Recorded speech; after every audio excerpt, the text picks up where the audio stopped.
ओम शांति। आज 5 जनवरी 2021 की साकार मुरली। आज बाबा ने कहा, मीठे बच्चे, तुम्हारे मुख से कभी भी हे ईश्वर, हे बाबा शब्द नहीं निकलना चाहिए। यह तो भक्ति मार्ग की प्रैक्टिस है। प्रश्न, तुम बच्चे सफेद ड्रेस पसंद क्यों करते हो? यह किस बात का प्रतीक है?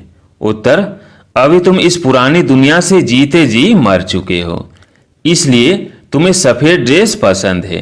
यह सफेद ड्रेस मौत को सिद्ध करता है। जब कोई मरता है तो उस पर भी सफेद कपड़ा डालते हैं। तुम बच्चे भी अभी मरजिबा बनते हो। ओम शांति। रूहानी बाप बेट बच्चों को समझाते हैं। रूहानी अक्षर न क सिर्फ बाप कहें तो भी ठीक है। बाप बेट बच्चों को समझाते हैं। सब अपने को भाई भाई तो कहते ही हैं, तो बाप बेट समझाते हैं बच्चों को। सभी को तो नहीं समझाते होंगे, सब अपने को भाई भाई कहते ही हैं। गीता में लिखा हुआ है भगवानुवाच। अब भगवानुवाच किसके प्रति? भगवान के हैं सब बच्चे। वह बाप है तो भगवान के बच्चे सब ब्रदर्स हैं। भगवान ने ही समझाया होगा, राजयोग सिखाया होगा। अभी तुम्हारी बुद्धि का ताला खुला हुआ है। दुनिया में और किसी के भी ऐसे ख्यालात नहीं चल सकते। जिन जिन को संदेश मिलता जाएगा वो स्कूल में आते जाएंगे, पढ़ते जाएंगे, समझेंगे। प्रदर्शनी तो देखी, अब जाकर कुछ ज्यादा सुने। पहली मुख्य बात है ज्ञान का सागर पतित पावन गीता ज्ञान दाता से भगवानुवाच। पहले उनको यह पता पड़े कि इन्हों को सिखलाने वाला अथवा समझाने वाला कौन है। वह सुप्रीम सोल ज्ञान का सागर निराकार है। वह तो है ही सत्य, ट्रूथ। वह सत्य ही बताएंगे, फिर उसमें और कोई प्रश्न उठ ही नहीं सकता। पहले तो इस पर समझाना है। हमको परमपिता परमात्मा ब्रह्मा द्वारा राजयोग सिखलाते हैं। यह राजाई पद है, जिसको निश्चय हो जाएगा कि जो सबका बाप है वह पारलौकिक बाप बेट समझाते हैं। वही सबसे बड़ी ऑथोरिटी है, तो फिर दूसरा कोई प्रश्न उठ ही नहीं सकता। वह है पतित पावन।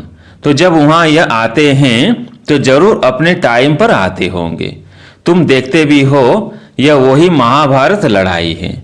विनाश के बाद फिर वॉइसलेस दुनिया होनी है। यह है विशेष दुनिया। यह मनुष्य नहीं जानते कि भारत ही वॉइसलेस था। कुछ भी बुद्धि चलती नहीं। गोडरेज का ताला लगा हुआ है, उसकी चाबी एक बाप के पास ही है। इसलिए उनको ही ज्ञान दाता, दिव्य चक्षु विधाता कहा जाता है। ज्ञान का तीसरा नेत्र देते हैं। यह किसको पता नहीं है कि तुमको पढ़ाने वाला कौन है। दादा समझ लेते हैं तब टीका करते हैं, कुछ न कुछ बोलते हैं। इसलिए पहली बात यह समझाओ। इसमें लिखा हुआ भी है शिव भगवानुवाच। वह तो है ही ट्रूथ। बाप समझते हैं मैं पतित पावन शिव हूँ, मैं परम धाम से आया हूँ इन शालिग्रामों को पढ़ाने।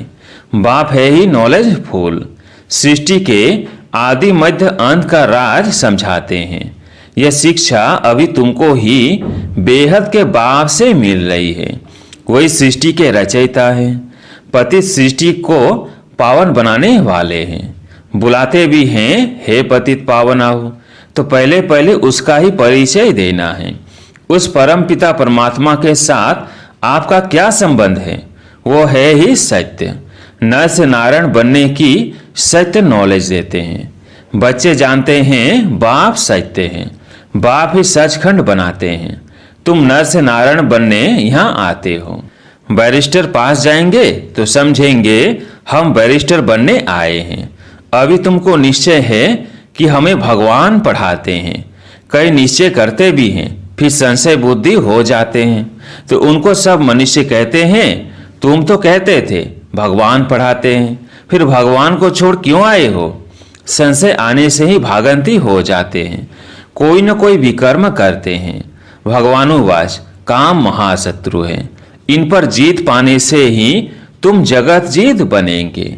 जो पावन बनेंगे वही पावन दुनिया में चलेंगे। यहाँ है ही राजयोग की बात। तुम जाकर वहाँ राजाई करेंगे, बाकी जो भी आत्माएं हैं वो अपना हिसाब किताब चुकतू कर वापिस अपने घर चली जाएंगी। यह क़यामत का समय है। अब यह बुद्धि कहती है सतयुग की स्थापना जरूर होनी है। पावन दुनिया सतयुग को कहा जाता है। बाकी सब मुक्ति धाम में चले जाएंगे। उनको फिर अपना पाठ रिपीट करना है। तुम भी अपना पुरुषार्थ करते रहते हो पावन बन और पावन दुनिया का मालिक बनने के लिए। मालिक तो सब अपने को समझेंगे ना, प्रजा भी मालिक है। अभी प्रजा भी कहती है ना हमारा भारत।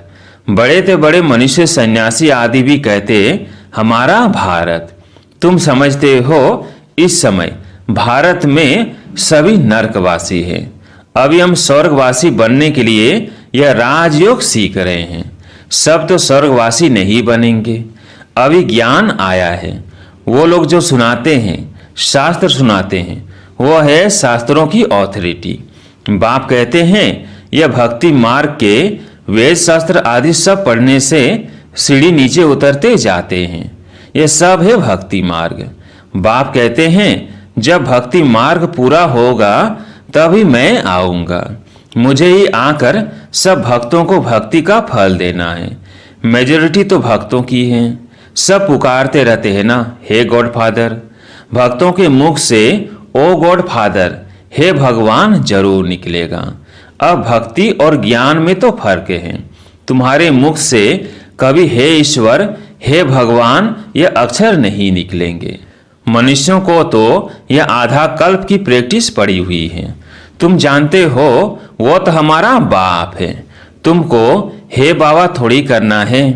बाप से तो तुमको वर्षा लेना है। पहले तो ये निश्चय है हम बाप से वर्षा लेते हैं। बाप बच्चों को वर्षा लेने का अधिकारी बनाते हैं। यह तो सच्चा बाप है ना। बाप जानते हैं ये हमारे बच्चे हैं जिन्हों को हम ज्ञान अमृत पिलाए, ज्ञान चिता पर बिठाए, घोर नींद से जगाए, स्वर्ग में ले जाता हूँ। बाप ने समझाया है आत्माएं वह शांति धाम और सुख धाम में रहती है। सुख धाम को कहा जाता है वॉइसलेस वर्ल्ड। संपूर्ण निर्विकारी देवताएं है ना, और वो है स्वीट होम। तुम जान गए हो कि हमारा होम वो है। हम एक्टर्स उस शांति धाम से आते हैं यहाँ पाठ बजाने। हम आत्माएं यहाँ के रहवासी नहीं हैं। वो एक्टर्स यहाँ के रहवासी होते हैं। सिर्फ घर से आकर देश बदलकर पाठ बजाते हैं। तुम तो समझते हो हमारा घर शांति धाम है। वहाँ हम फिर वापस जाते हैं। जब सभी एक्टर्स स्टेज पर आ जाते हैं तब फिर बाप आकर सभी को ले जाएंगे। इसलिए उनको लिबरेटर गाइड भी कहा जाता है। दुख हरता सुख करता है तो इतने सब मनुष्य कहाँ जाएंगे। विचार करो, पतित पावन को बुलाते हैं किस लिए? अपनी मौत के लिए। दुख की दुनिया में रहने नहीं चाहते हैं, इसलिए कहते हैं घर चलो। ये सब मुक्ति को ही मानने वाले हैं। भारत का प्राचीन राजयोग भी कितना मशहूर है। विलायत में भी जाते हैं प्राचीन राजयोग सिखलाने। वास्तव में हठयोगी तो राजयोग जानते ही नहीं। उन्हों का योग ही रॉन्ग है। इसलिए तुम्हें जाकर सच्चा राजयोग सिखाना है। मनुष्य को सन्यासियों की कपनी देख उन्हों को कितना मान देते हैं। बौद्ध धर्म में भी सन्यासियों को कपनी पहनी हुई देख उनको मानते हैं। सन्यासी तो बाद में होते हैं। बौद्ध धर्म में भी शुरू में कोई सन्यासी नहीं होते हैं। जब पाप बढ़ता है बौद्ध धर्म में तब सन्यास धर्म स्थापन होता है। शुरू में तो वो आत्माएं ऊपर से आती है, उनकी संख्या आती है। शुरू में सन्यास सिखलाकर क्या करेंगे? सन्यास होता है बाद में।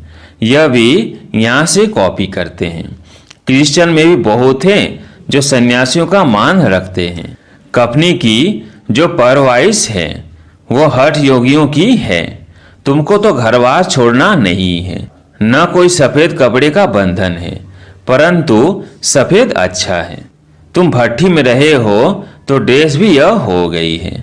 आजकल सफेद बहुत पसंद करते हैं। मनुष्य मरते हैं तो भी सफेद चादर डालते हैं। तुम भी अभी मर्जीवा बने हो तो सफेद ड्रेस अच्छी है। तो पहले कोई को भी बाप का परिचय देना है। 2 बाप हैं, यह बातें समझने में टाइम लेते हैं।